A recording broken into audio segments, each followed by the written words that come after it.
All right, we are going to do an All Things Considered style pre-podcast intro.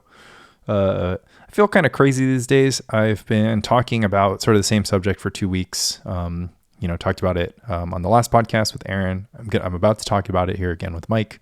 And I feel like I'm sort of going crazy and running in circles and saying a lot of the same stuff and getting mad at the same thing and losing a little bit of the nuance in some of the discussion. We're just going to talk meta. We're going to talk about people being disappointed about, or frustrated with Parallax Tide.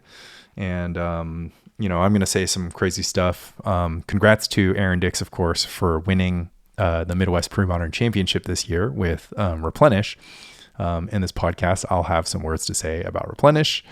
But, honestly, you're listening to Spike Colony. This podcast is targeted towards spikes. And I think that's kind of an important thing to remember when we talk about brewing, because a lot of people brew from different places. And I think when, even though it was silly, I was like saying a bunch of, borderline absurd cards and lines with Aaron on the last pod. Like, I'm kind of dead serious about brewing is like a thing that competitive players should be doing. And it's something that takes a lot more time than net decking, David Raska's list and, donating to charity to get his sideboard guide and, just crushing, the automatic top 8 on a tournament. Like that doesn't even feel like an exaggeration, because I've seen people do it. Like, people who are good enough players, they go get the sideboard guide, boom, top 8 of the tournament. And then, if you're me, I'm awesome. I've played a lot of Dreadnought. I won a tournament. And to be fair, obviously, Selden and I were playing against an underprepared meta, and hopefully we see the meta continue to prepare it. But it's easier to take this thing that works and win a tournament with it than to brew, your complete nonsense, which is just going to fail. Time and time again, it's going to fail a lot. You're going to fail more than you're going to succeed. Raska failed more than he succeeded. He won a fall brawl, but it's not like he was just crushing every tournament, and he needed to work really hard to get to the point. And he was starting with a shell that was super good. And so I'm going to do a lot of yelling, but I also kind of wanted to emphasize that the brewing thing, I believe in it. I think that people are really good at it. Sam's really good at it. Fran's really good at it. And others, do really excellent work in coming up with new decks or new takes on old decks. And the best reward that they can hope for is to just be moderately competitive. It takes an insane, amount of effort to, really break open an archetype. But it can happen, and being sensitive to meta shifts like the one we're in now, is one way to do that. So, where you see an oppressive metagame that is sort of dominated by, sort of difficult to answer cards like Parallax Tide, or previously like Land Tax, just take it as an opportunity to think about what can succeed in this environment and, take it to your next tournament. And I think it's tough. I think it's actually kind of funny because you're going to hear me talk about it on the podcast, but I'm just kind of the two best decks in the format were Red Green Oath and Replenish. And I did not think going into LobsterCon that Dreadnought was going to have a good time, because generally speaking, Replenish is not great against blue-white Dreadnought, but Replenish used to smash mono-blue Dreadnought. And, Red Green Oath was just good against both versions of Dreadnought, mono-blue, blue-white, or whatever. And so now that we have this mono-blue Dreadnought deck that completely crushes the two, it feels like we should be playing a lot less of Replenish and Red Green Oath, but instead, you're still going to see those decks. And then, so if you play, for instance, a mono black or a mono white beatdown deck that just completely crushes Dreadnought, you still might get oathed, and then that's going to suck. So, kind of a tricky spot right now where you have to play a deck that has beat down and then also a lot of disenchants. But I believe in you. Keep an eye on the YouTube channel. Once I have more time, I'm hopefully going to be recording a lot more deck tech and a lot more content around brews. And stay tuned for the very fun announcement at the end of this episode. Thanks for listening. As always, love Lanny. And without further ado, here's this week's Spike Colony. Game begin.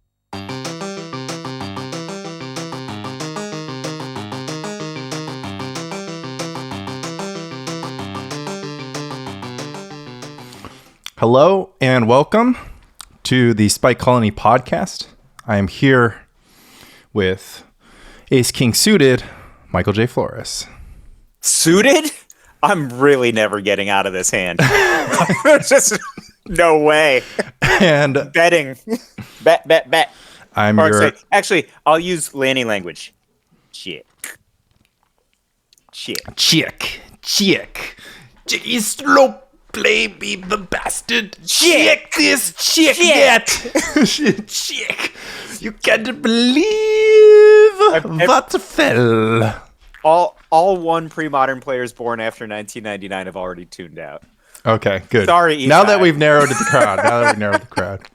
Itai, for listening, Rounders, find it on VHS. Chick. You slow baby. The rich Shay.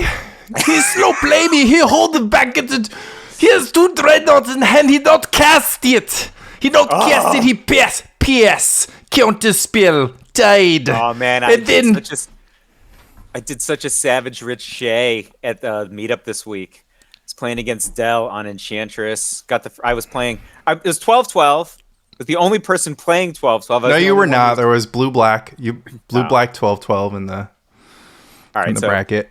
In the entire meetup, there were only 2 12-12 players, even though it was on the 12th of December. 25% of players playing 12-12. So I lost the first one to blue-black Psychotog Reanimator, which seems like a really cool deck. End of game 1, I literally had 7 lands in my hand, and then I just stopped on 2 lands and no islands in game 3, and I died with 3 Gush in my hand. Then I put a 19th land in that deck, and you actually cut it the day before Lobster. Are you sure? I just played the deck that Itai. I literally did not change a single card. Yeah, you changed it. You changed it in Itai's deck. I don't remember. I had 7 land in my hand at the end of game 1, so this is your argument is like a 50-50 argument. So yeah, that's fair.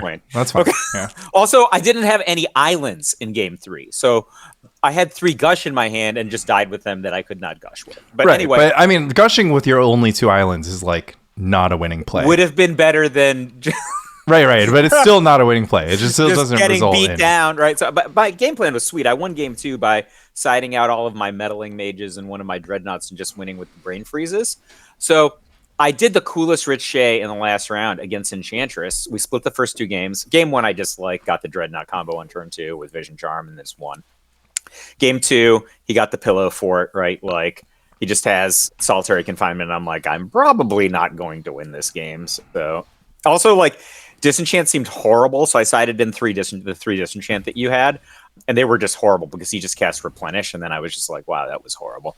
And so instead, I replaced them with 3 Brain Freezes, and I'm just, we're just jockeying. I'm a little bit ahead. He sacrifices one of his Sterling Groves to go get something that got milled for 6, buddy.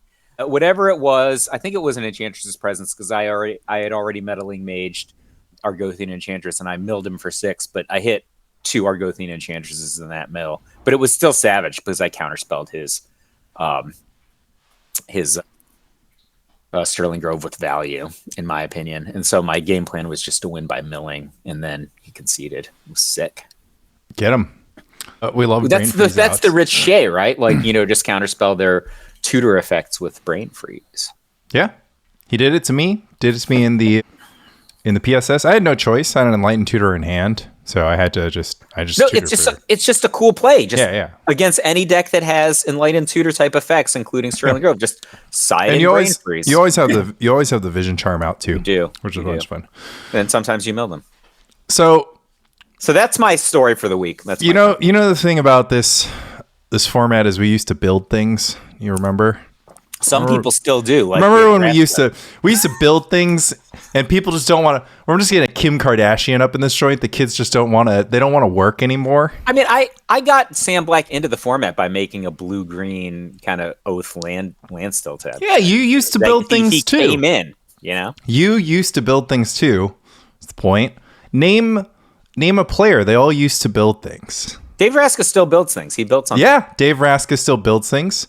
I'm not going to pause the podcast, but while I'm on the podcast, I'm going to go. Francisco Paluchek still builds like crazy. Yeah, all he does is build. In fact, he refuses not to build. 75% of the stuff that he builds is garbage, but 25% of it is format defining. That's excellent. So he's got a tremendous hit rate on that. And 25% is pretty good for defining the format, not just like a viable deck.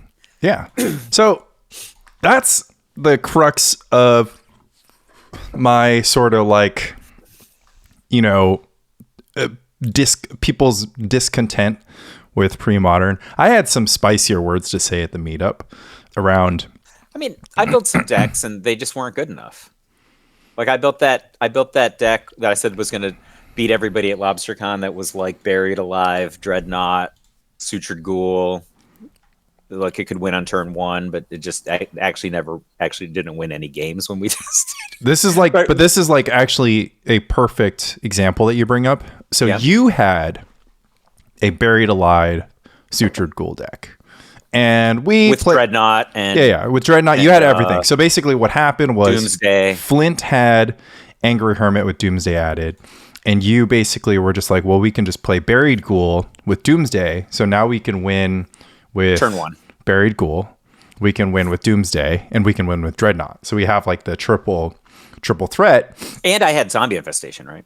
I mean, maybe in the sideboard or something. Damn. Yeah, I remember your main deck was like literally just all things.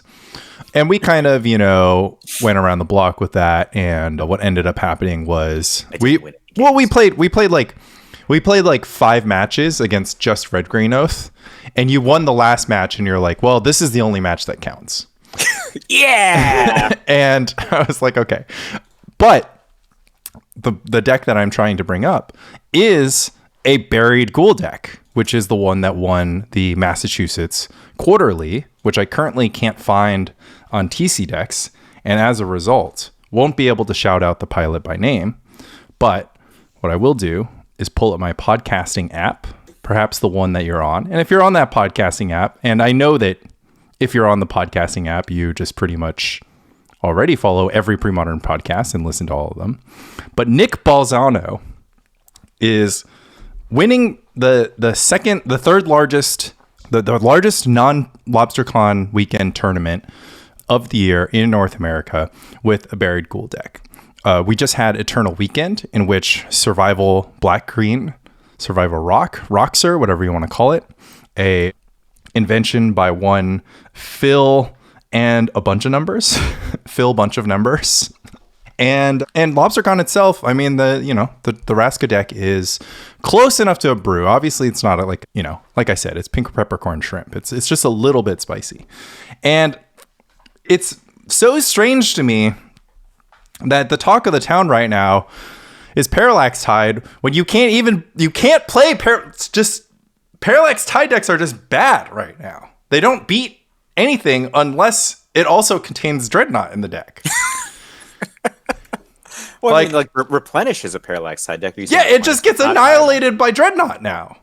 Case in point, you could just play different ways, man. I don't think that you can feasibly say that. You can, but Ricochet would just play a different way, and then you would be defeated. Yes, that's true. I mean, okay, so let's see. If you're playing a Replenish deck, you just sideboard 4 meddling. You just sideboard into a beatdown control deck. So you just sideboard in 4 meddling mage, or angels, or you could do 4 meddling mage, mana short thing. There's all kinds of stuff. The Advanced mana short thing doesn't work if you are going to get tighted, basically. So the reason why Advanced them on different axes, man. Well, you only have 60 cards in your deck to start. So maybe you, but maybe I'm playing a different format. Like in my format, you could just side in all 15 of your sideboard cards and hope you draw land. That is actually legal in pre-modern. It is. So and then of course Rich, next levels by just having brain freeze. We saw Rich play against Danny DeRoy. Danny came up with some really creative approaches and lines, but Rich won 2 sideboard games immediately. So it's a best of 5 match. They split game ones, and Rich just wins both sideboard games. With Mono Blue Dreadnought. Yeah, exactly. And Danny has 4 Exalted Angel, but he doesn't have any Mana Leaks main, I believe. And he has 2 Stifle main, so he kind of is enacting his own Tide plan, which worked in the very first game. I was very impressed, but you know, his hand was just completely stacked. It was just like tide, you know, Opalescence Replenish. It was just like he just cast Tide like 5 turns in a row, and one of them stuck. Yeah, eventually one sticks, and then he got the Replenish through, and that was the game. But every other time, Rich just, even in the game 1 strategy, Rich just was just like, I have 8 cards in hand, I'll Vision Charm you. And, you know, that's but that's just a classic Rich Shea, right? Where you're, you know, if Replenish is fighting Dreadnought on just like the traditional merits of like Dreadnought being a mono blue deck with 12/12s and a couple of man lands, like that's an easy deck to beat with Gear 2. But you switch it up a little bit, and then all of a sudden their Gear 2-ness doesn't work very well anymore, and you just hit him on a different axis. That's like a very Rich Shea thing to do. Yeah, I mean, he probably, you know, we talk about this match all the time. He showcased that when he was playing playing against Jeff White in set 5, and you know, it's in the Raska Bible. It just says game 1, mill them. That's all. It's just like literally all it says. It's just like he sent me the Google Doc. I like rated. I'm like, Replenish. This is an interesting matchup. I like it. Like, look at the notes. It just says game 1, mill them. I'm just like Days Impulse game. I'm just like, I really didn't need more words than that. Like I was like, got it. I was like, I understood. Like, don't attack with Mistress Factory. Don't put Dreadnought on the stack. Just MILLTHEM. 8 letters. Yeah, it's hard for them to, in game 1, it's hard for them to play 2 must counter spells in a single turn until you're getting to like stage 3. Yeah. And so, at which point you have 2 counter spells in your hand. Yeah, your forecasted cost counter spells actually time walk their entire turn. And you also might have like 9 lands in play, so they can like tide combo you, and then you can just be like, okay. It's like, I'll gush 2 of them, and then you can have the rest, and then I still have 2 counter spells and 2 foils in my hand. Like, what are you going to do about it? So I know what you're going to do. Mill them.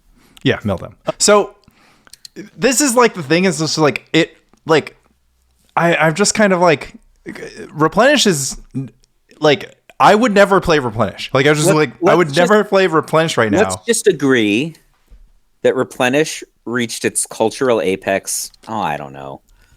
In May of 2022. Sounds about right. Sounds about right. Not sure what was going on that month. I don't know what was going on, but I think like if you just think about maybe like how handsome a Replenish pilot could have been, right? Well, like I'm thinking May 2022 is about where you want to be. And Replenish is just not even like in the, like, you know, it's not a good measure for what it's worth. And but going into LobsterCon, it was widely considered the best deck. If there was any like, you know, like if Replenish was like a superb deck, surely it would be in the top 4 tier decks of the past 30 days as listed on TC decks. Now I'm going to say some words and then I'm going to ask you a question.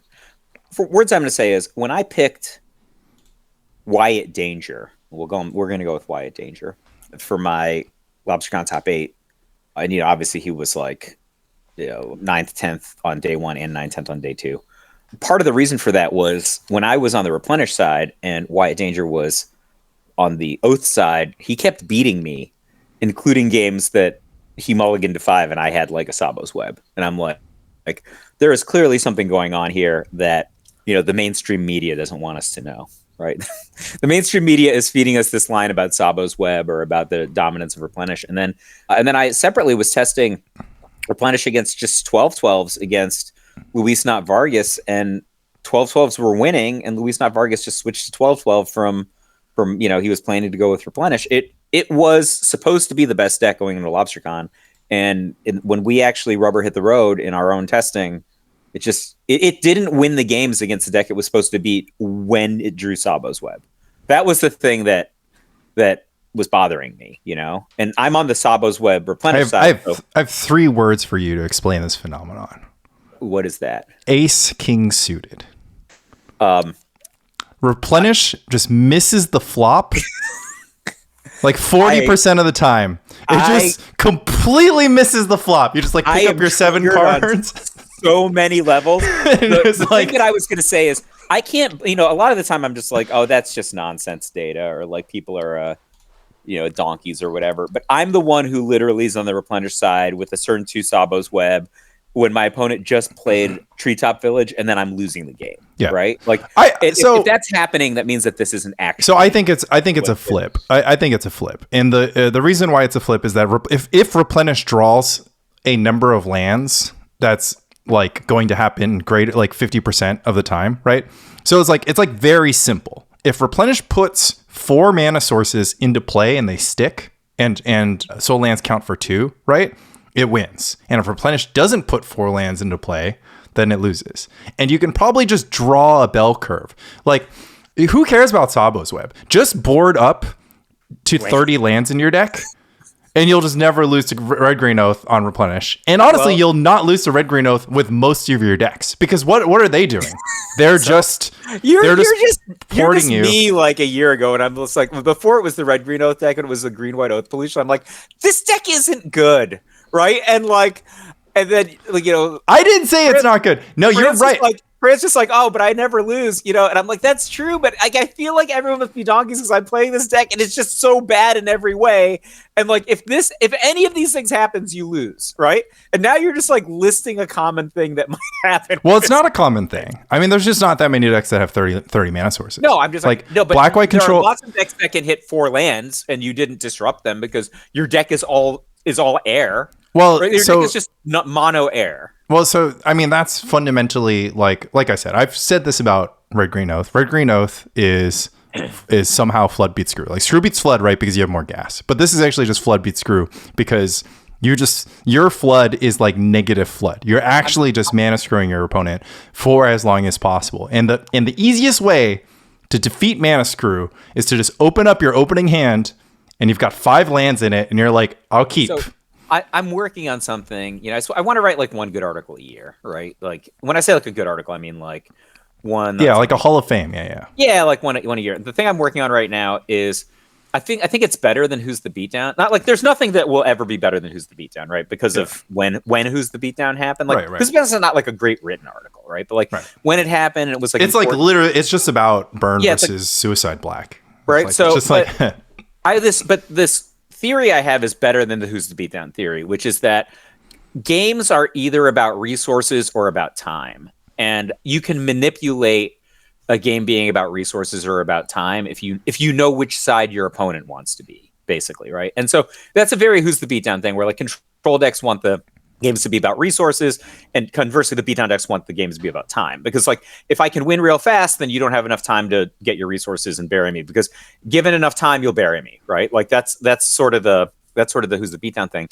And my thought on Red Green Oath is that Red Green Oath is fundamentally a deck that wants the game to be about resources because it wins mostly by the opponent not being able to cast their spells, right? So but then it also has to do this thing where it quickly turns the game into a game about time, because it has to win before the opponent draws out of it, because the deck is just all air, right? So like you're like, okay, we need it to be about resources until we make it about time, right? But that's a kind of an interesting situation, because most decks are just always about time or always about resources contextually, But that's a deck that like wants to be about resources until they want it to be about time. Yeah, that has like pivot points and that kind of stuff. I think that's all very relevant, and I think that like, I mean, ultimately, I just say I don't even know why we're talking about this, because you also just can't play Red Green Oath anymore.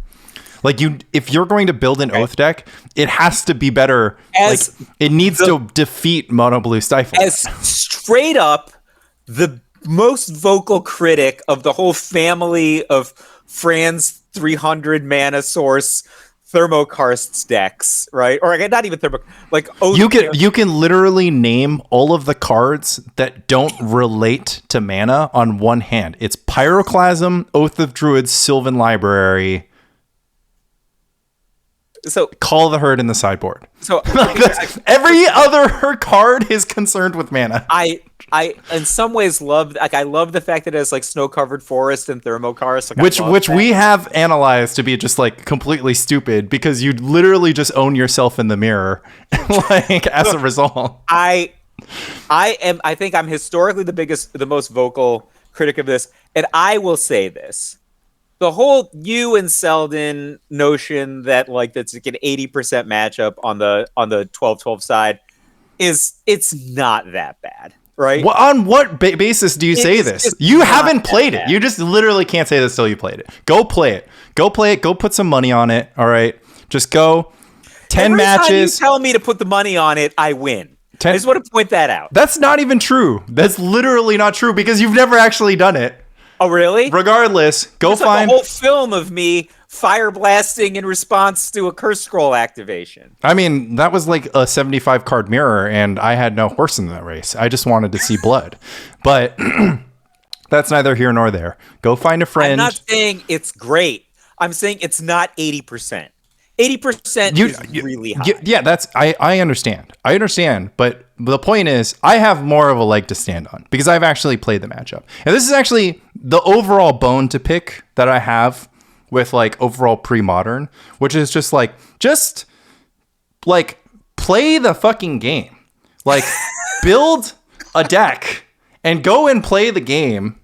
But I want to play the same untuned decks that I played before the pandemic. And then after you play the game and you're like, so fundamentally, this is why I was just like, after LobsterCon, we were like, okay, this is what you should do. You should keep Stone Rains in the deck. Like if your opponent is going to try to get 5 mana to like, who cares about getting dazed or gushed? Like you just have to keep playing Stone Rain because if you board out Stone Rain, then you just have nothing.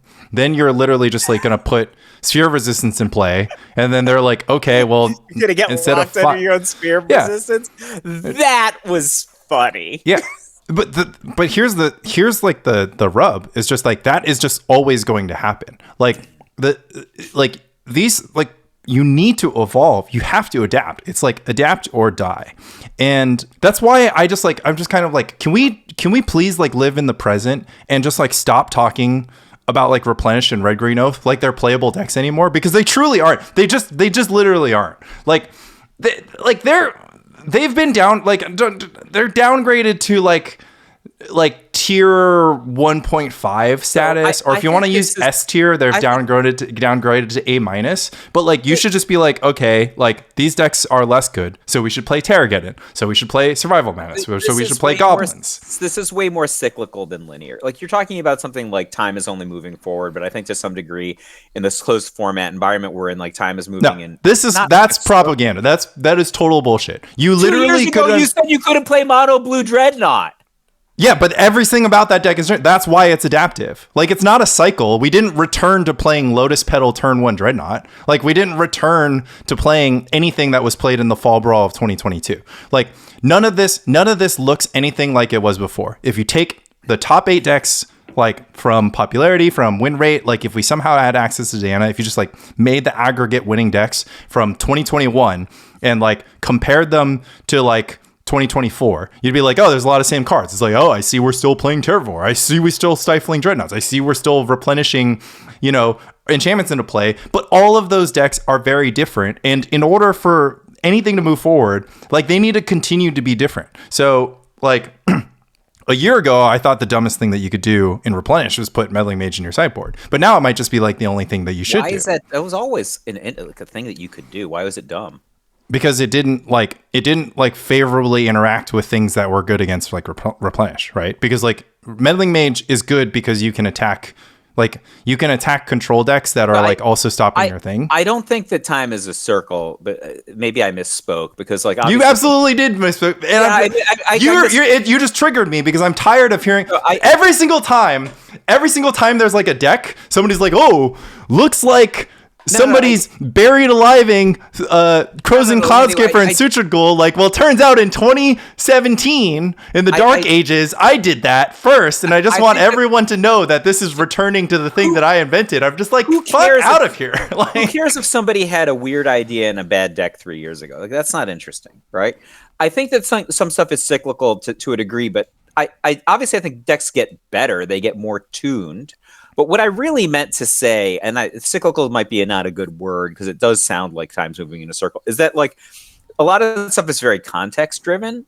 So like as an example, like I think that like Mono Blue Dreadnought was clearly the best deck of the weekend of LobsterCon. It won both tournaments. You were able to win on day 2. Obviously, Selden did his amazing repeat.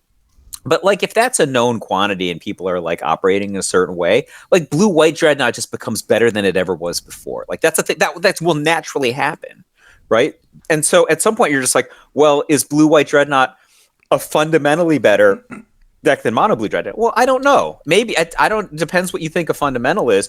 But in an informed world where a lot of people were playing Mono Blue Dreadnought, I think Blue White Dreadnought just becomes the better mousetrap. Well, we actually don't live in an informed world. We live in a world where if a deck is good, like a bunch of people start saying that it should be banned, and then you like maybe like turn to the maybe just like ask those people. It's like, oh well, what was the last deck you played? And they're like, well, it's my deck from 2022 and it's not good anymore. And that brings me to my point about entitlement, which is just that I think that there are like bans are necessary, power balance is necessary. Like you need to have guardrails on a format, but like I think that it's like the thing that really bothers me about ban talk is that it just comes from a place to me of just like sort of feeling entitled to like having exactly the kind of experience that you want, like when you go into like any room to play Magic. And this is like the fundamental problem with Elder Dragon Highlander,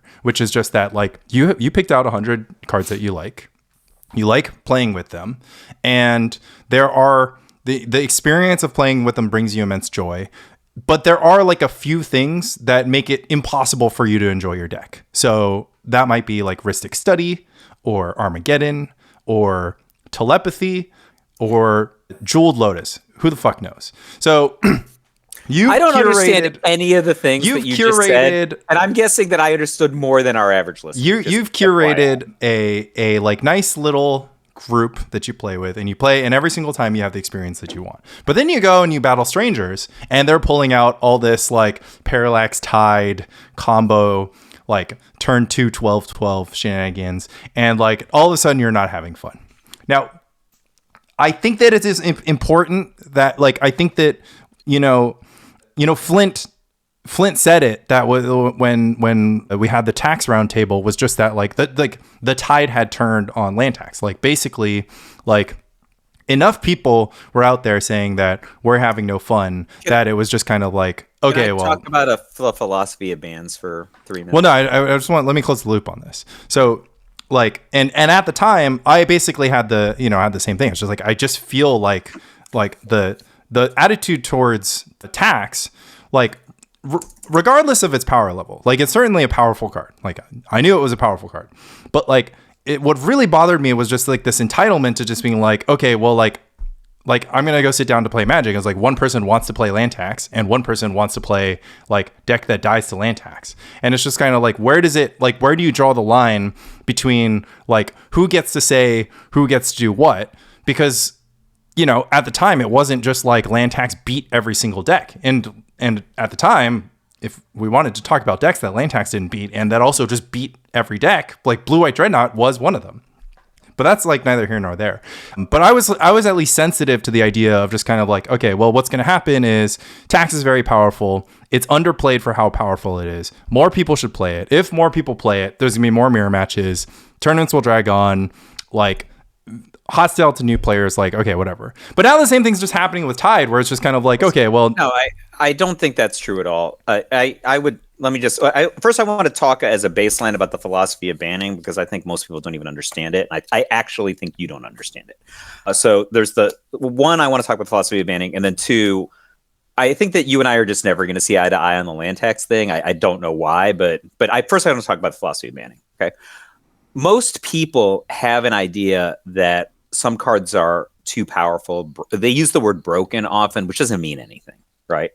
And that WotC, or in our universe, Martin Berlin, but like historically, it's the well, I mean, to be clear, when we say broken, there are outliers, right? No, but they use the word broken, but they could use like the word broken can be applied to Ancestral Recall, which is not broken, Yawgmoth's Will, which is broken, and you're definitely the only person that thinks Ancestral Recall is not broken.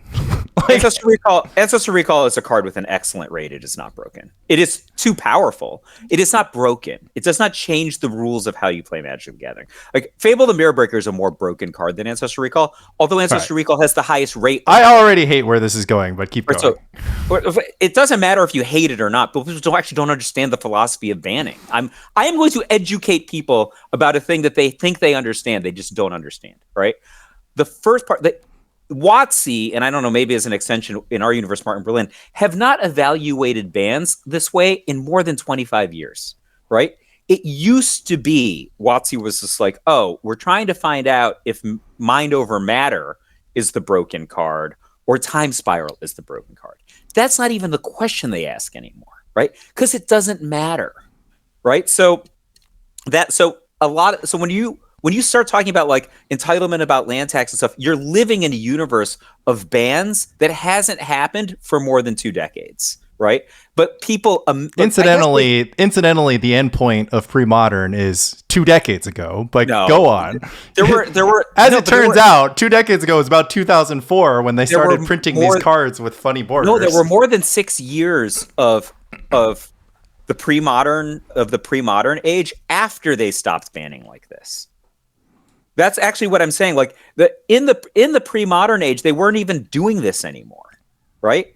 So this change, like, so the cards that are in this universe of like, we're trying to find broken cards.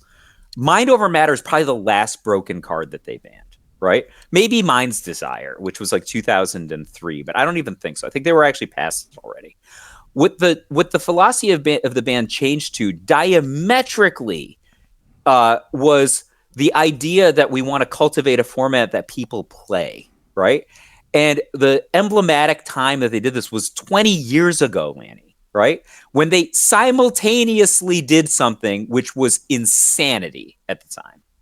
They banned Arcbound Ravager, Disciple of the Vault, Darksteel Citadel, Ancient Den, Great Furnace, Seed of the Synod, Tree of Tales, and Vault of Whispers from Standard all on the same day, despite the fact that the deck, none of those cards were broken.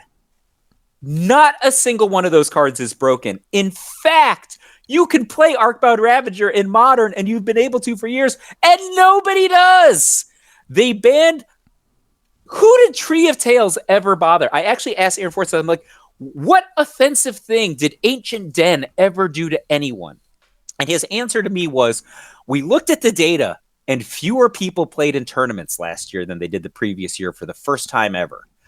They overcorrected because the notion was all of these babies are getting thrown out with the bathwater because they wanted to cultivate a universe that simply didn't have the Ravager Affinity deck in Standard. They didn't need anybody's entitlement. Fewer people played in tournaments, and that was the reason they made that ban. I said at the time, I'm like, if you want to ban something, you should ban Aether Vial. That's an actually broken card, right? They actually ended up banning Aether Vial like 6 months later, right? But Aether Vial is actually a broken card.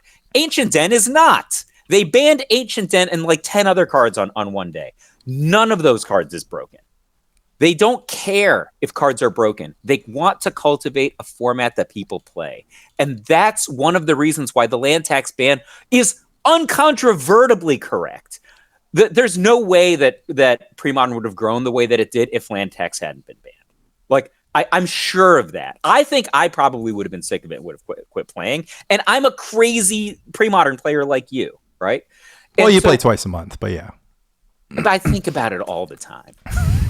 No, you think about Standard on Arena all the time. I do. And Marvel Snap. That's like taking up your mind share right now. To be fair, I really love it. So fundamentally, I accept everything you're saying, and I'm actually like okay with that. If you like, you know, if your philosophy is that we're trying to cultivate like this thing, and WotC has a material incentive to do this, right? If they have any kind of statistics that are just like we're Jeweled Lotus is stopping people from playing Commander, like people stop. First of all, they didn't do that. A bunch of people who don't work there did. You should probably not use that as an example. Yeah, who cares? Going forward, right? Okay, I mean, whatever the fuck they're doing with Modern and Legacy, right? Because like that's happening to Modern and Legacy tournaments, which is like people are just like not showing to Modern, they're not showing to Legacy, Vintage, like every Eternal format is like completely fucked. So everybody agrees on this, and like, you know, there are different opinions on what the good things about those formats were, and this is actually why I love like pre-Fire Modern happening, because my favorite thing about pre-Fire Modern happening is that like when I started getting back into Magic in 2018, which is like right in pre-fire. Is there Jace and Stoneforge Mystic and yeah. Everything that was supposed to be legal is like legal. So no, but they weren't legal when I understand. Okay. Like I'm telling you, like that's the fact, and that like goes into what I'm saying. At the time in Modern, like people described Modern as being more broken and more unfun than like Legacy, because Legacy had free interaction and Modern was 2 ships in the night, right? It was like Tron, Dredge, Burn. Like Modern in 2011 was described that way. Yes. In 2018, you thought when I joined the game, people talked about Modern like it was 2 ships in the night. They just said it was like it was a faster format than Legacy. As someone who was active, so the first Modern tournament, the first Modern Pro Tour was Pro Tour Philadelphia in 2011, which was won by a deck that I had invented the previous I understand year, that they could have said it in 2011. I'm asking if asking if you're saying that nobody was saying this in 2018, because I'm pretty sure they were saying it in 2018. So by 2018, like the amount of Legacy, so there's like a lot of factors that go into this. Legacy was a heavily played format and then became a far less heavily played format as how the Star City Tour changed, right? So there were actually people whose opinion about Legacy mattered, right? So versus people who just play Legacy or whatever, right? But I don't think that is fair or true, right? Well, I'm just curious what you think the pastiche was, like what you thought people's attitude towards Modern was in 2018. So I think Modern in 2018 is among the best formats of all time. Right. But what did people say? I'm not answering the question. I think people generally thought it was one of the best formats of all time. And you could see that because they were the most popular play tournaments. Yeah. I mean, that's the thing. It's like, so at the time, all I heard was mostly complaining about Dredge and Tron and Ironworks, I guess. And like, I mean, this is very context based. Like I had a particular philosophy, which was like, so Dredge is either popular or not. And by Dredge, I mean, broadly speaking, graveyard decks. Cause like there's decks that have the Dredge mechanic. Yeah, deck that you have to have Leyline and the Void in your sideboard. And then there's other decks that are also heavily graveyard decks, but aren't actually Dredge, right? Yeah. So there were 2 kinds of Modern tournaments and they were happening at the same time, right? So either Dredge was good or Dredge wasn't good. And Dredge typically was never won tournaments if when you looked at the top 8, that the average deck had 2 hate cards. If the average deck had 2 hate cards, Dredge could never win. Right. So but what about Tron? Because like Tron was like another deck that people hated. Yeah. Let me finish for a second. So what ended up happening is like, I don't know if cyclical is the right word, but you either had a tournament on a given, like, you know, that it would rise and fall over the course of the year. When you looked at the top 8s, if there were 2 hate cards in the average sideboard or not, right? Where Dredge was horrible or Dredge couldn't lose, right? Yeah. Like, and so I was always just like, if we're in the part of the cycle that Dredge is good, I just don't play, right? But if we're in the part because of the cycle, all you play is Burn. But I love playing Burn, right? So you feel entitled to not getting hurt? Like, no, I don't feel entitled to anything. So Roman and I used to fight about this, right? Like Roman's like, what sideboard card should I play? And I'm like, Roman, the solution is to not play Burn. Yeah. Right. So I just did not play at all. Right. That was my solution. And so I don't feel entitled. I just wouldn't go to those tournaments. And I'm not trying to change the universe. Right. Right. If the deck that I'm not good against is popular and good, I'm not trying to impose my opinion on everybody else. I just didn't play. I just do something else that weekend. Right. But if it wasn't good, then I would try to be opportunistic. And that was a really pleasant experience for me. And I did, I and Roman did really well for a stretch, right? Like, yeah, it's like the golden era. That's like, like we were very exciting. Roman was winning at the national level, right? Right. So, and like I figured out how to be good against. Like, I didn't think they should ban Crackland Ironworks. I was just like, my deck beats Crackland Ironworks. You guys just don't know how to play, right? And like, there was all kinds of stuff where people were like, oh, well, all the numbers say Affinity beats Burn. And we're like, we never lose to Affinity. You guys literally just don't know how to play, right? So we tried to educate people how to play. We were really good at a deck in a way that other people weren't at the time. And I felt incredibly validated every time I sat down at the table. And I just didn't sit down at the table when it wasn't a good week, right? And so that was my experience. Now, the thing that I would say is, if you look at the philosophy of banning, in 2011, which is, I think, like, if you want to look at Modern in 2011, it is much truer what you're saying, because all the 2-card combos were still in the format, right? And so they had removed Splinter Twin, like, it just wasn't in the format anymore. But like, my least favorite ban of all time is in Standard in 2011. I thought that was the best Standard of all time. That was when I won with Splinter Twin at the TCG Player event, the Big Apple TCG Player event in New York. And it was at the height of Stoneforge Mystic Jace.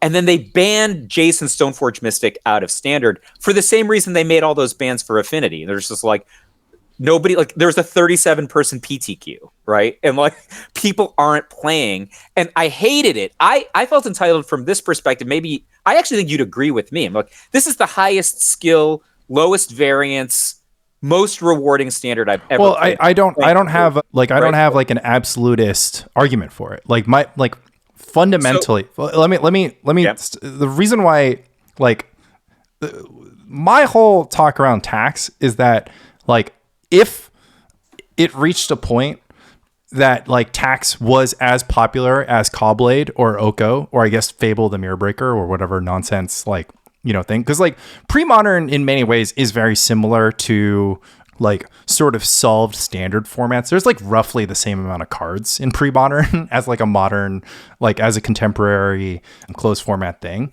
And like, you know, like things do get quote unquote solved, right? So like there's going to be like a best 75 for a deck like Land Tax, right? And I think the most interesting thing that happens when you have Cawblade, Land Tax, Affinity, Hogak, or whatever, is that, like, you know, people get to play weird counter decks, and they get to like they're incentivized to like try to stop it. And then when they fail, you're just kind of like, okay, well, 6 of every top 8 is like this. So many things that you said just now, some of them are very smart and we should dwell on, right? So the thing that I think about like the Bloodbraid Elf and Stoneforge Mystic eras of Standard are, they were really good. And so the way that Randy, I'm going to forget the percentages, but just imagine the percentages are directional, not exact.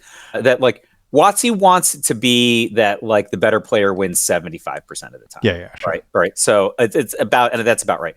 During the Stoneforge Mystic, Jace the Mind Sculptor era of Standard, the better player was winning north of 90% of the time, and at the elite levels, they always won. Right. And so what ended up happening was there's a huge difference to a player. We got too close to chess. Yeah. So there's a huge difference between a player who wins 1 out of every 4 games, including against John Finkel, right, and a player who never wins, right. And the problem was that, like, during this era, the better player was literally just winning 9 out of 10 games. But I actually loved it, and I wasn't always the best player, but like I felt that Standard was incredibly ripe for opportunistic deck design. My Splinter Twin deck was not the deck to beat. It just beat the decks that everybody else played, right? And I actually was incredibly prolific as a deck designer during this era, right? Like that was when I was flying to Utah to play 5-color Mono Blue Dragons. Right. So this is right? Actually, like, I love a good Boogeyman. Yeah, that's one of the reasons why I think you should never ban a Dreadnought and a Parallax Tide in pre-modern. They are the Boogeyman. That they give you so many opportunities for deck design. Right. So long as, you know, like, if conceivably the most skill testing format is just one in which everybody just plays Dreadnought, right? Let's say everyone's just jamming Dreadnought into each other, and then whoever wins the Mono Blue mirror has better heuristics, better technology, like whatever, they're going to win. But like, you know, I think that if we run the simulation on tax, like it's very possible that 4 of every top 8 is tax, and that just sucks, right? But like in the real world that we were living in, like it was like top 8s contained 1 copy of the deck, and that was like a thing that was up. So, but besides that, I get the evidence-based argument. That's no. But don't. And right? I'm totally sensitive to, you know, this entire concept that you have, which is just that like people's tournament experiences were bad, and I think that like from like a very large perspective, I know we have like a platform where content creators and we're podcasts. I like, you know, maybe we both agree with this. It's like, you pretty much just can't change people's minds, right? So like part of like what I'm talking about is just preaching to the choir. I don't think that's true. I think you can change some people's minds about some things. Yeah, there's swing voters, right? But for the most part, like, I think ridiculous things, and a lot of people think the ridiculous things that I think because I've been saying things for years, right? I think that you can change things. Yeah. But right? I think one of the aspects of this is just like I'm not really out to try to like convince somebody that they're not having fun, like convince something that somebody they're having fun when they're not having fun. Right. Exactly. That's kind of like my point. It's like, I'm not going to like, it cuts both ways, right? Like, I'm not entitled to sitting down with my like busted deck and like telling my opponent that they have to have fun when they're playing against me. Like, if that's what happens and they just leave and they don't come back, like that's also not an outcome that I want. So there is a bunch of nuance that's layered into this. I just want to address the tax thing for a second, right? So, which is, it's twofold. It's not an argument. These are just the things that I think, right? One of them is, I don't think that tax is a good boogeyman, right? I think it's a very bad boogeyman. A good boogeyman gives you opportunities on one of the two axes that I talked about, either like time or resources, so that you can fight them, right? So I beat Stoneforge Mystics by into the roiling the Stoneforge Mystic a lot, which is crazy because Stoneforge Mystic is a card that generates card advantage when it comes into play, and Into the Royal is a card that generates card disadvantage every time you cast it. But I would cast my card disadvantage card on a card advantage creature and then win the game a lot, right? So I was able to kind of queer the paradigm and make the game about something other than what my opponent wanted. Tax is a card that resists interaction on both the time axis and on the resources axis. So that's what I think makes it a bad boogeyman. Now, I wasn't sure. I kind of thought that they should ban land tax, and I think I was more vocal about thinking that they should ban land tax at you because I knew it annoyed you, but like I wasn't really sure. I didn't become sure until Sam won that tournament with his one forest Gaia's Blessing deck, and I was just like, this is when the format jumped the shark. And Sam will always say, if you really think the thing that you think, because you often make the argument like, you could have played this, you could have played this. He's like, I'm happy to play you with this deck for any amount of money. And I think Sam would come away with no, I mean, and I was happy to do that. And I think that I would be more into it. Like, I would just be completely into it, and I would have been into it if tax was still like legal in the format, and I'd be happy, it's just a matter of time, right? So it's like, if I like, Sam only wants to play paper Magic, so we have to go like meet physically, and then we have to like do this like gauntlet in which like, I would play what I think would have been reasonable like meta counter decks, that just like contain Ray of Revelation or whatever, and like play it against his like tax Dreadnought deck, or to play it against tax without Dreadnought, et cetera, et cetera, et cetera. Like, when he said that, like, my point wasn't that like I think that it would have been defeated. Like, I think that it would have been interesting to try.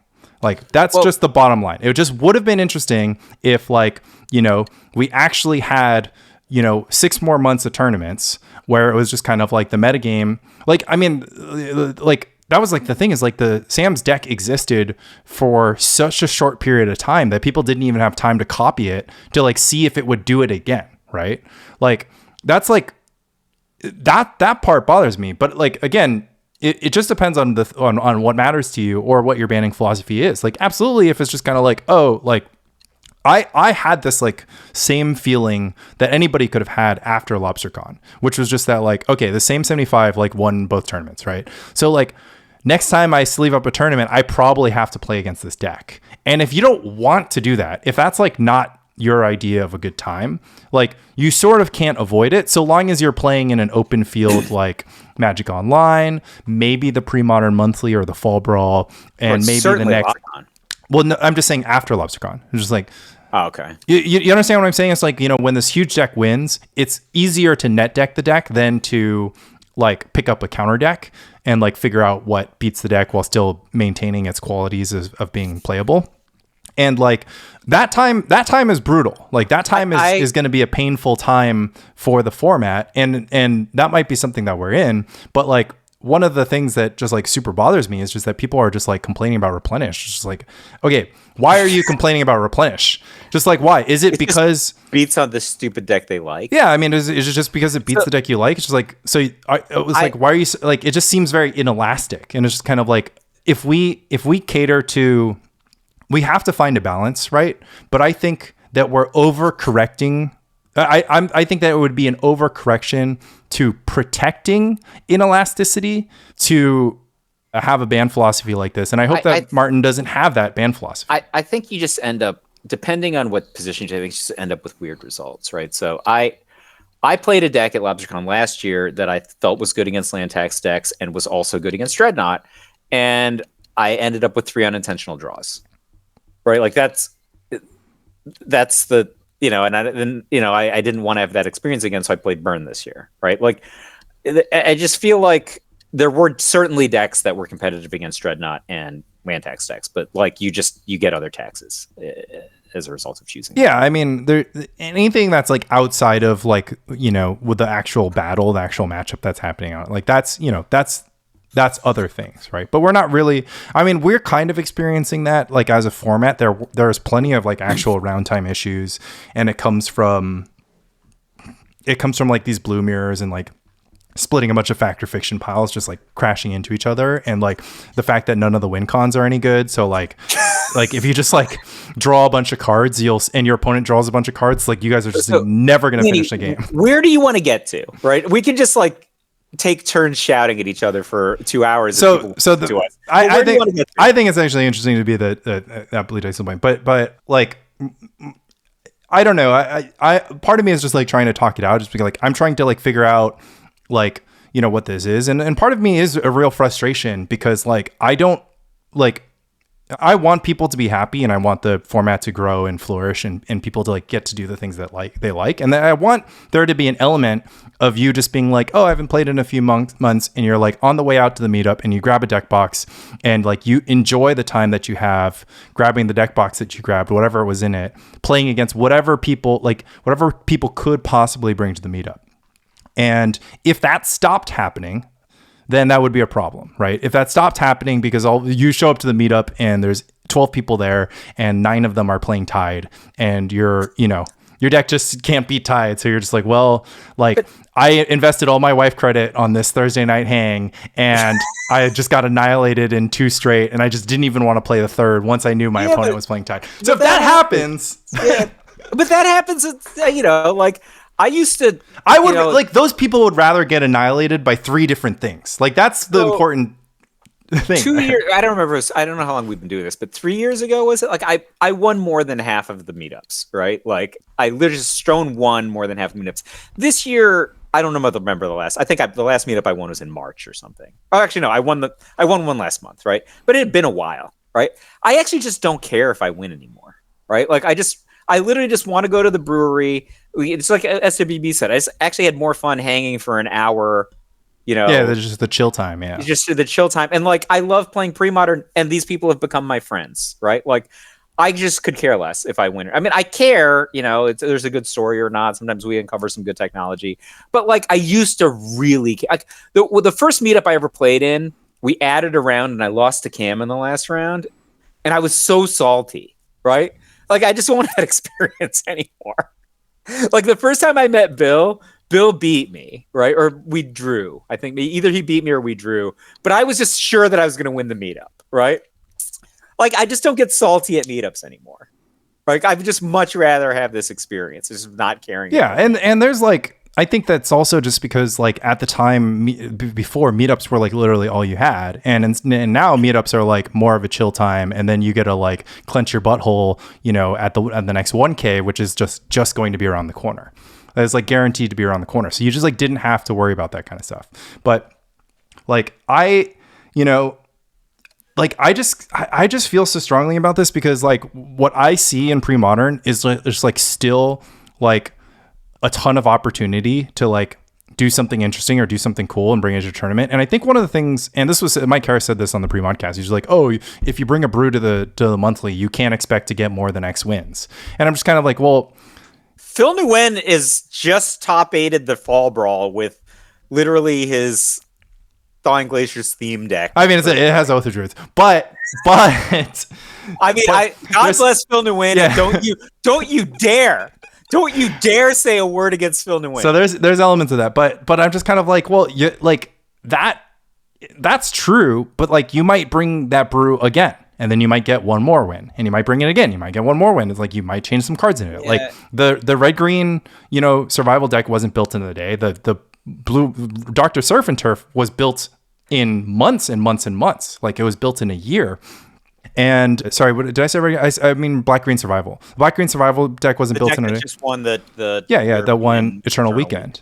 burn €1, but whatever. That's gonna happen. But like none of these decks were built in a day. Parfait wasn't built in a day. Mono Blue Dreadnought, like not even Raska's Mono Blue Dreadnought, like the Blue White Dreadnought deck. None of these decks were like Alurin, which Magnivore. None of these decks were built in a day.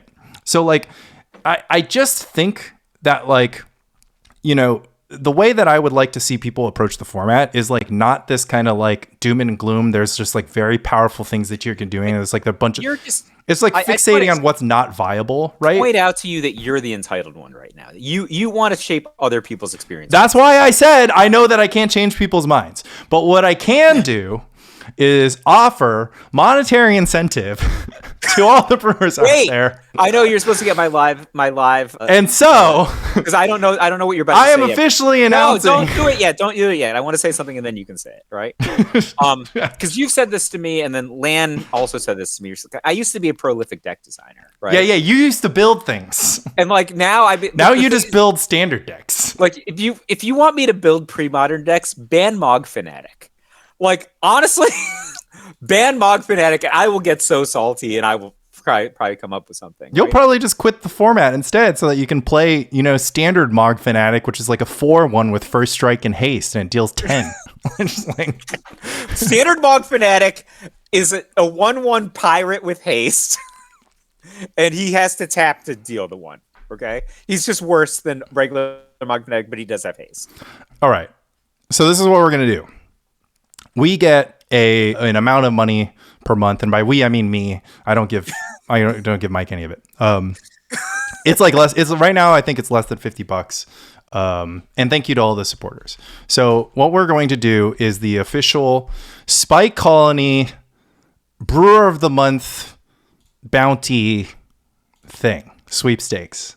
I don't know what makes most sense. I'm still workshopping the title, but. This isn't to all the people who want to... Why is it? It's not a sweepstakes. You're actually doing it. It's just like a bounty. Holy shit, it's $75. Big shout out to our monthly supporters. Or was it just $75? Because we do one-time donations and subscriptions. Oh yeah, active subscription is... I wouldn't know. Just yeah, because you don't see a dime. We have $60 a month in active subscriptions. And... I am going to have like a bounty jackpot thing. So if it doesn't qualify or claim, I'm going to work out the rules. But basically, go brew a deck, win a tournament with a deck, and you will get all of Spike Colony's subscription value for the month. And we're giving it all away? Yeah, all 60. Not that it matters to me. And a Spike Colony altered to say Brewer of the Month on it. Probably with Mike and I's signatures. If we meet in person, I can get him to sign some more Spike Colonies. But this is what we're going to do. So I haven't figured out the balance. I was thinking like at least a 5-round tournament with a cut to top 8. As for the monthly, you have to win the monthly. As for the online, you have to win the online playoff.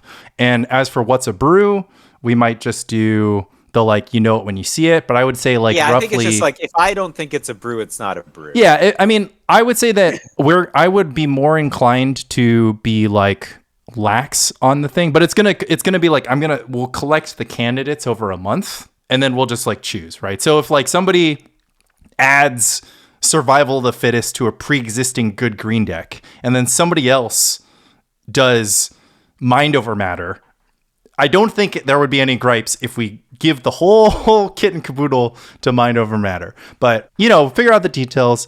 And I want to do this just like as a fun thing. And I'm personally only going to play brews for as long as it's not the month before LobsterCon. And, even at LobsterCon, I might, the whole point is to like figure out something that works. But that's what we're going to do. We're going to do the Spike Colony, Brewer's Bounty, and... on the other hand, we'll play Burn. And that is a $60 value. If you want to increase the value of the Spike Colony Brewer Bounty, you can do so at ko-fi.com/Spike Colony. That's coffee.com/Spike Colony. And yeah, I just want to incentivize people to build decks and do fun stuff and try stuff and win a tournament with it. And you absolutely like examples of people who would have qualified. The winner of Eternal Weekend, the winner of the Massachusetts Monthly, the winner of LobsterCon. Like, it's not impossible to just like win a tournament with your rogue deck. And Andy Levine. Yeah, sure. I mean, did he win? He won Bah Humbug. Everyone else was like Mana Vaults and Time Spirals, and Andy Levine was a Goblin Cadets written on a piece of paper. So we're gonna include just stock pre-modern events in this, but like obviously, you know. How about when Andy Levine won with the Lodestone Bauble to deck you strategy? Well, that was in a Spice tournament, and he got second place. The same deck. He played the same deck. If he had won the Lobstercon side he won the Spice tournament. Second of all, he played the same. I thought the Fairies deck won the Spice tournament. It was him. Oh, okay. The Fairies deck. Oh, yeah. Anyways, then he played the same deck in the day 2 event that you won. This year. Oh yeah, I did win that. He won a match on camera because his opponent couldn't deck. So again, shout out to all our supporters. This is what your support is going to go towards, and you know, we're just gonna run this. We'll check in after a month, and we'll just keep doing it. And honestly, if no deck qualifies, we'll just do a jackpot system. So the next month it'll be double. Can't we just keep the money? No, not anymore. No, listen to me. I think that we have to be able to just keep the money to incentivize people to do it, because otherwise they're going to become entitled. If you feel entitled to the Spike Colony Brewers Bounty Jackpot, you can contact me individually with your brew. Again, 5 rounds of Swiss cut to top 8, no splits. No splits, no collusion. Win the fucking tournament. No collusion. If I'm in the finals of a 5-round thing with my brew, I'm like, come on, man. If I even catch a whiff of that, I'm lighting the money on fire, or I'm giving it. No, I'm just gonna give it to whoever played Dreadnought and won a tournament instead. I'm gonna find somebody who won a 2-rounder with 2 people. I feel triggered by this. And give them the $60. But yeah, on January 31st, I'm going to click on the last 30 days filter on the coffee page. All of that money is going to go to whomever. And yeah, a Spike Colony altered to say Brewer of the Month. Lanny, are you playing in the last meetup of the year in 2 days? I am not. I am working. I'm bartending. I think I'm going to the Cavs game. Okay, well, that settles that.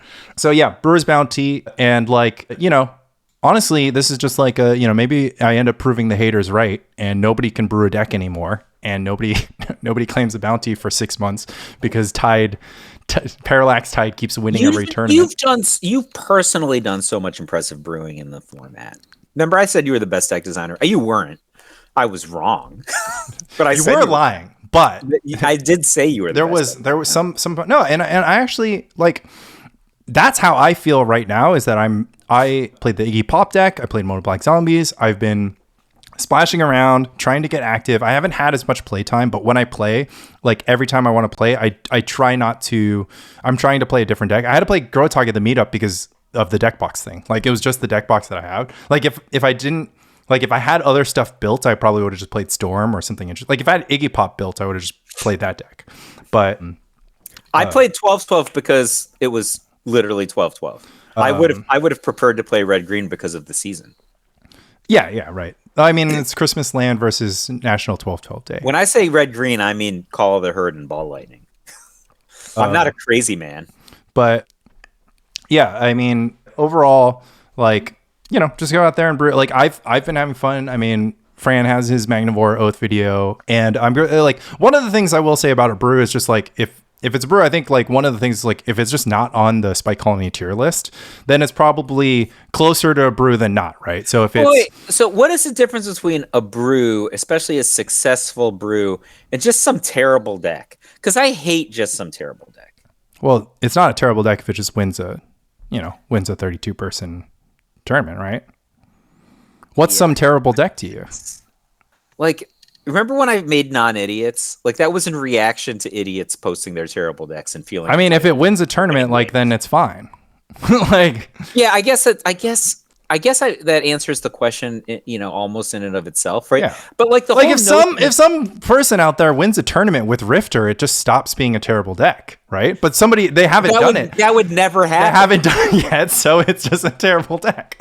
Jens Jaeger won the Off Control tournament with Rifter. Okay, there you go. And I want to meet up with Rifter. So yeah, I mean, look, if somebody I think that Like, there's definitely some borderline stuff. Like, if somebody's like, I'm going to add the 6th color to Terrageddon and win a tournament with that, I might be a little bit inclined to be just like, okay, whatever. But, like, you know, like I said, at the end of the month, we're just going to look on TC decks, whoever got top 1. We're going to, you know, I'm obviously going to be monitoring tournament results and trying to figure out, you know, trying to throw out some candidates out there, but just like go out there and brew. It'll be good for between $60 and $75 if we were to do it right now.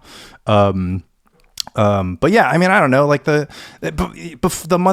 Massachusetts thing before that, Chris Roy played the Stasis deck that had 24 lands in it and one Forsaken City. Like, people are out there cooking, and, you know, it's not the same people as the ones who are just like that's like the thing. It's just like you just don't hear the complaints from the people who are like actually going out there and doing the thing. And like, I'm not saying that the complaints are completely unfounded. I'm not saying that you're supposed to have fun if you're not having fun. But one of the roots of the complaints is like, you can't do this thing, and people are doing it. And I just want to push more people to do it so that we can just be like, look, you can do it. Like, that's the idea. Like, you know, even if we disagree on what cards should be banned, like, that's totally fine. Like, you know, we can still love each other. That's all good. But, you know, honestly, you know, let's get to the point where we're actually in a, like, I don't know. Replenish just sucks. It's just like, I don't understand. I've gotten so many comments on Replenish. Somebody went back to my Replenish video and was just like, this deck seems like it can't be beat 95% of the time if you have Opalescence and Parallax Wave in play. And I'm just like, what are you talking about? Like, you just don't have Disenchant in your deck. You don't have, like, do you know what Fire Blast? Do you know what Opalescence and Parallax Wave is? What? A 4-turn clock. Yeah, exactly. It's a 5-turn clock, actually. Okay. It's a 5. Depends how many fetch. It's a 5-turn. Yeah, it's a 5-turn clock, and it costs 8 mana. I won a lot of games with the just, all right, I'm invulnerable to creatures. Let's go. Tom messaged me. He's like, what do you think about Tide should be banned? And I just messaged him back. I was just like, I think that if you if you successfully cast a 4-mana spell in this format, you deserve to win the game. Like, you gotta have it. It's like, you got to 4 mana, you drew your A plus B, you got to 5 mana in most cases, you drew your thing plus your other thing. It's just like, you pretty much deserve to win. And guess what? You don't actually win from that point. Like, you might just be dead. You know, you might just be like whatever. Like, a bunch of bad things can happen to you. The fact that you're a blue deck does make you like quite strong, because like, you're just gonna force spike them. I feel like we have this really sort of binary idea about what things are viable and what things can win and what things do win heads up. And Mano called this out on that a little bit in the crossover episode that we had recently. But like, if you think about it, like, there's all these decks that you're just like, oh, this deck's bad, this deck's bad. You know, like black-white control, like, it's just going to continue to put up results. Very right? average numbers, average to low average numbers. Yeah. So like, I'm not saying I'm like, you know, but like, you know, this is the same deck that people who I'll also give you $25 of my own money if you win with black-white control. Yeah, so like, I'm just gonna have various sub bounties. Yeah, that's so just kind of like people who we're good friends with have, in the last 12 months, or probably the last 6 months, have said words along the lines of, black-white control is the best control deck. Well, just because it's the best control. Well, it's not anymore. It's because I never said that. Now Mono Blue Tide is. But so shout out to Andy Levine. Go to spikecolony.com and you can check out Andy Levine's primer, Top 8 at LobsterCon with Mono Blue Tide. The best control, and it's also combo, and it's also prison, and it's also beatdown tech. It's not. How is it beatdown? Attacking with a mistress. Yeah, that's beatdown, right? It pivots. It makes the game stops becoming about resources and starts becoming about time. No. When Tide does its thing, you don't do anything, right? It's not the same at all. Also, that deck has like accumulated knowledge and factor fiction. All right, you're like just never gonna do anything. So it's a resource deck. I mean, look, you can definitely call me out on all this stuff, because like, I literally was just like, oh, like, Tide isn't too oppressive. I'm just going to play mono black zombies and I should beat Tide. And then I got paired against Tide and then I lost to Tide. And then I was like, just like, I guess it doesn't beat Tide. You're going to be offended by Tide. Like, it's literally the most vulnerable to red elemental blast deck that there is, right?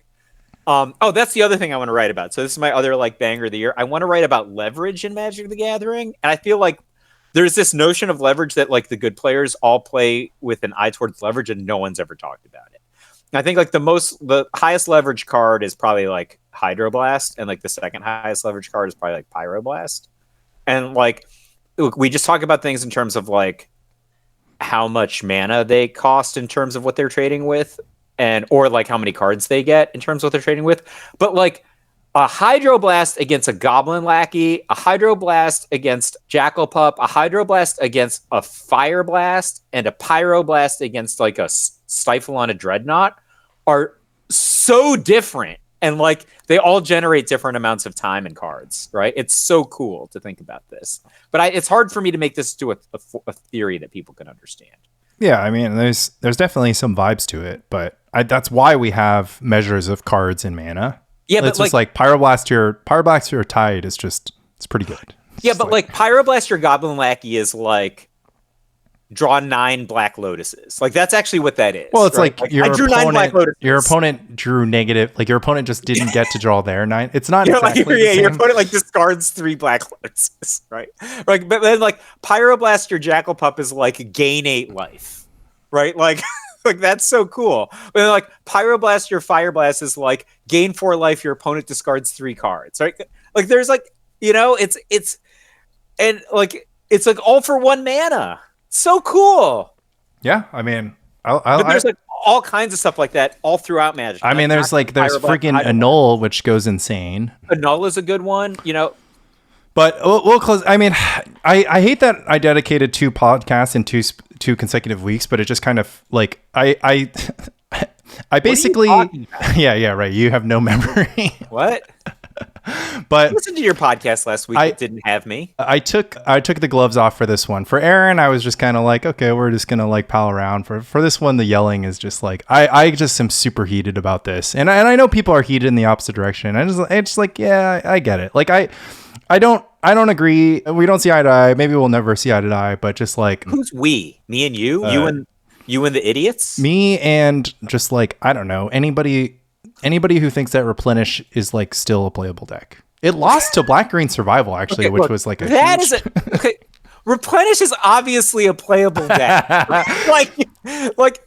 So we're fighting now. You're saying a thing you don't even believe. Replenish it's just contextual. If the decks that are really great against Replenish aren't played in the tournament, then Replenish is just this great, powerful deck.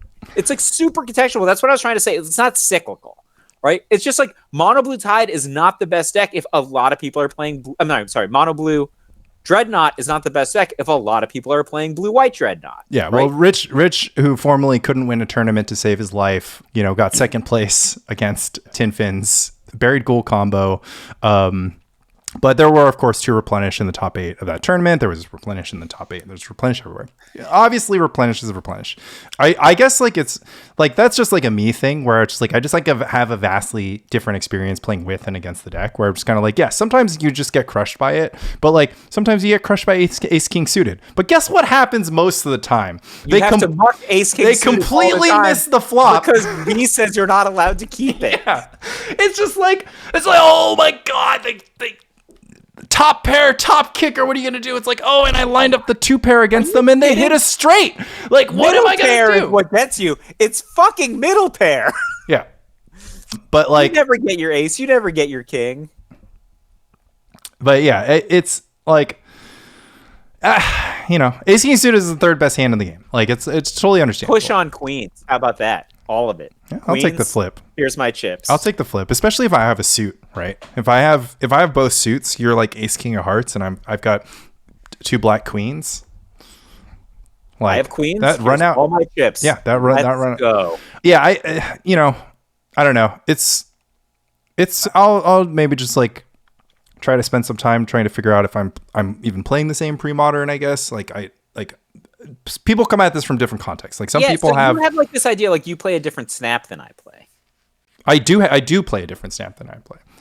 It's just like what opponents do you get in bronze and arena versus what opponents do you get in mythic top 1000. So what did you learn playing on my account and losing cubes of mine? I did not lose cubes of yours, actually. I was net +2, and I learned that people are playing different nonsense. Like, people are just playing nonsense. Like, your portion of the Marvel Snap ladder is just like, I guess, the Minneapolis Twin Cities meetup that Aaron goes to.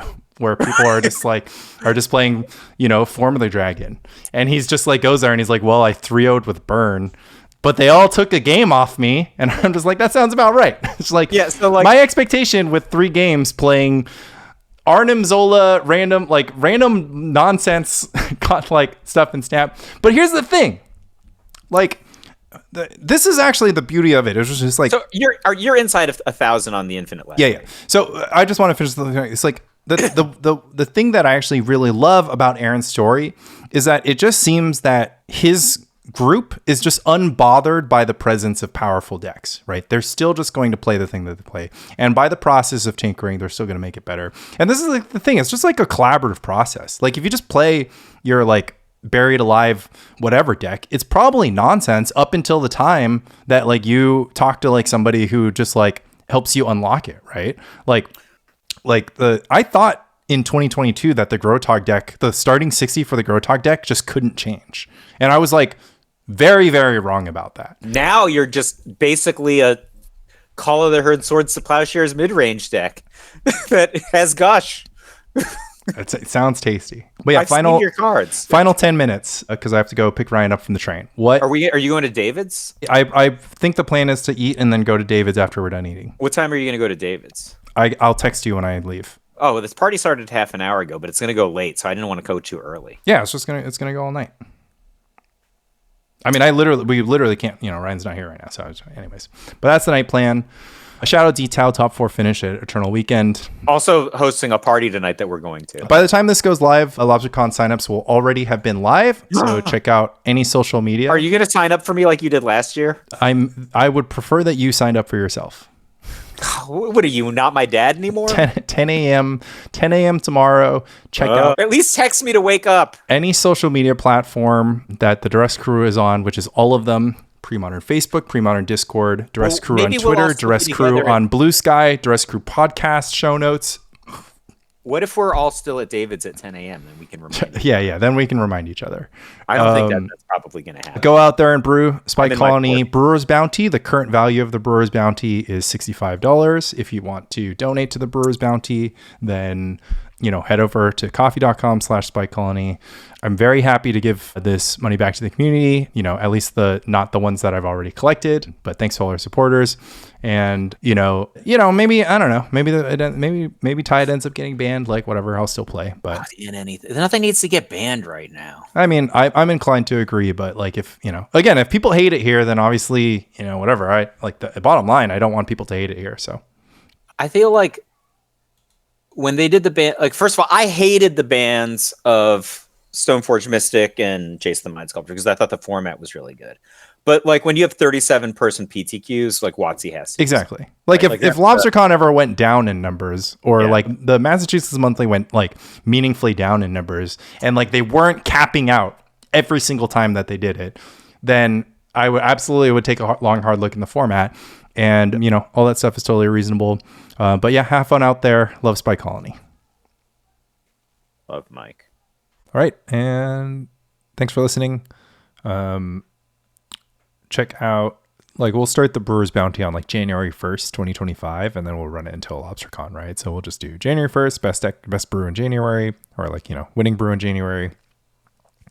Increase the payout if nobody cashes it in February, March, April, and LobsterCon is at the start of May. So we'll run it for 4 months, and then who knows after LobsterCon, maybe we'll just do a super jackpot if somebody wins LobsterCon with a brew. That would be awesome. But yeah, I'll figure out the details. I'll put it on the website at the beginning of the year, announce it again, possibly look at paying out December if somebody wins a tournament with a brew. Sam got really close with his Enchantress deck, but Aaron capped him off, winning game 1 and then offering the split where Aaron takes the belt. But yeah, LobsterCon registration is already capped and closed, so don't even think that you're going to get in. There's no wait list. I mean, if you come to hang out, I guess you can drink beers with us after. But yeah, the event is super capped, 360 registrants, so completely insane stuff. See you out at LobsterCon, those of you who did get in. And yeah, thanks again for listening.